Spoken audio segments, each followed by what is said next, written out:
This is the worst Rubik's Cube ever.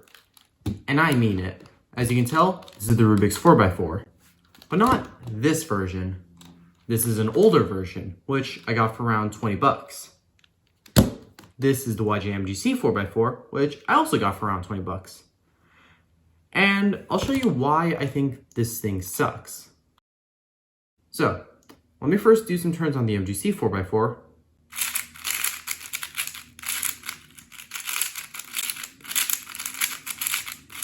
So yeah, you can tell how this cube turns. It turns pretty well. It corner cuts as well. And is honestly just pretty smooth and pretty pleasant to turn on. Like, as you can see, if you just misalign it a little bit, it still moves. Honestly, you probably know that. But it makes sense why this is a favorite cube among your many cubers. Now, onto the Rubik's.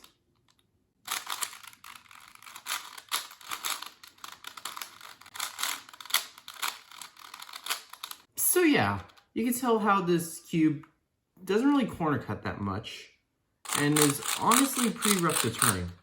Oh yeah, should I also mention how, just look at the size. Why does it need to be this big? Also, should I mention how magical this cube is? Sometimes if you turn the bottom,